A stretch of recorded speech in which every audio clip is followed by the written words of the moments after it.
आज हम लद्दाख के हर जगह से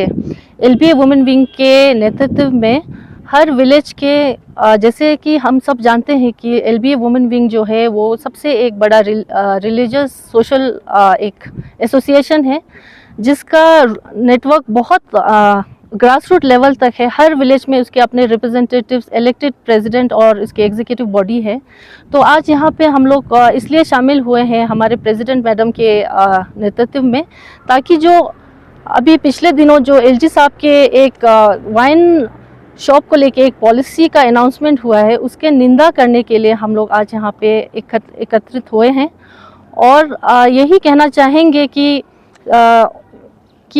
एक कोई भी सोशल इवल को ख़त्म करने के लिए दूसरा सोशल इवल को इंट्रोड्यूस करना कोई लॉजिकल ये एक या पॉजिटिव विजन जो हम बोलते हैं वो नहीं है। क्योंकि अगर एक सोसाइटी के इवल को हम, एक सब्सटेंस को, एब्यूज़ को हम बंद करना चाहेंगे तो पहले उसके रूट कॉज तक पहुंचना ज़रूरी है। तो लद्दाख अभी हम लोग बहुत ही इनिशियल यूटी के स्टेज पे है, अभी हमें यूटी मिला है। तो हमें इसमें अभी पॉजिटिव पॉलिसीज़ लाके, जिसमें बच्चे के एजुकेशन पे फोकस करके या फिर एम्प्लॉयमेंट अपॉर्चुनिटीज़ को आगे लाके पॉलिसीज़ या पॉजिटिव बिजनेस मॉडल्स को लाने की ज़रूरत है, ताकि अपने स्टेट के लिए रेवेन्यू जनरेट कर पाए। और ये जो एक वाइन पॉलिसी के थ्रू जो रेवेन्यू जनरेशन का आइडिया जो अभी फ्लोट किया गया है वो बहुत ही चिंताजनक है। क्योंकि इसमें हमें ये समझने की ज़रूरत है कि जितना भी हम रेवेन्यू कमाएं उससे ज़्यादा कहीं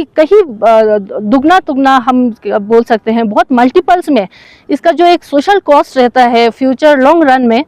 जैसे एक कोई दारू हम लोग पीते हैं, घर में इस्तेमाल होता है, तो उससे एक तो बच्चे का ज़िंदगी ख़राब होता है, ऊपर से एक फैमिली का जो इनकम में एक हमारा डिस्पोजेबल इनकम होता है वो दारू में चले जाते हैं, तो बच्चों के एजुकेशन या उसके फ्यूचर में इन्वेस्ट नहीं हो पाता है।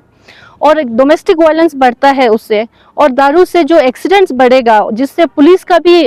के ऊपर भी प्रेशर बहुत बढ़ेगा। और उसी के चलते हमें रिहेबिलिटेशन खोलना पड़ेगा अभी अगर हमने ये वाइन शॉप को खोला तो चलते हुए फ्यूचर में इसका जो एक कलेक्टिव सोशल कॉस्ट होगा, वो जो रेवेन्यू जनरेट करेंगे जो ये वाइन बेच के, उससे कहीं ज़्यादा होने वाला है। तो इन सबको समझते हुए हमें बहुत पॉजिटिव पॉलिसीज़ फॉर्म करने की ज़रूरत है।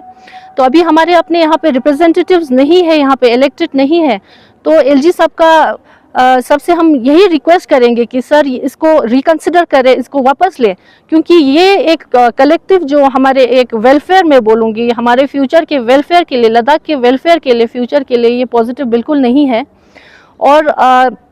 जैसे कि सब जानते हैं यहाँ की जो औरतें हैं, वुमेन ऑर्गेनाइजेशंस है, एनजीओज हो गए, हमारे वुमेन अलायंस है, या और भी सिविल सोसाइटी हो गए, या ऑल रिलीजियस वुमेन्स, और भी हमारे रिलीजियस ऑर्गेनाइजेशंस में जो औरतें हैं, वो लोग सब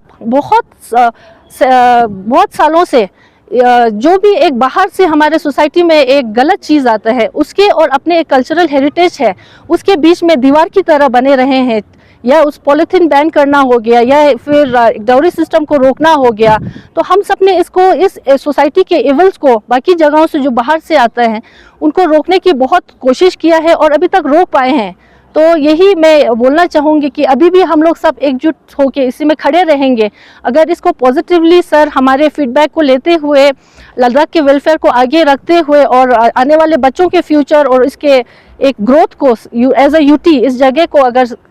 इसको ख्याल में रखते हुए इनको रिकंसिडर करते हैं तो हम इनको थैंक यू बोलेंगे। अगर नहीं करते हैं तो भी हम लोग चट्टान की तरह ये जो सोशल लेवल जो भी गलत लद्दाख के साथ होगा उसके बीच में हम औरतें सब इसमें खड़े रहेंगे। तो अभी जितने भी आपने इशू अभी आपने रेज किए यहाँ पे, क्या आप लोगों ने एलजी साहब के पास भी ये इशू आप लोगों ने उठाया? जी, हमने ये इसलिए हमने अभी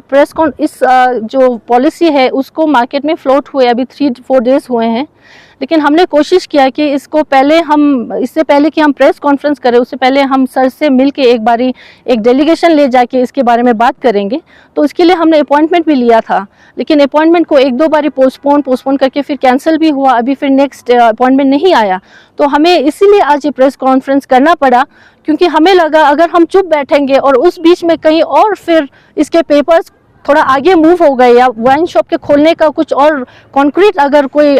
इसका पेपर अगर रिलीज हो गया, या कुछ इसका प्रोग्रेस हुआ तो फिर ये हमारे तरफ से भी एक चुप्पी बैठने में गलत साबित होगा। इसलिए आज हमने सोचा कि सर से मिलने से पहले फिर हमें करना पड़ा, क्योंकि सर से अपॉइंटमेंट हमें नहीं मिल पा रहा। लेकिन हम जब अपॉइंटमेंट मिलेंगे तो हम सब साथ में जाके फिर सर के पास भी एक डेलीगेशन ले जाके हम इसकी निंदा और इनको वापस लेने की रिक्वेस्ट ज़रूर करेंगे।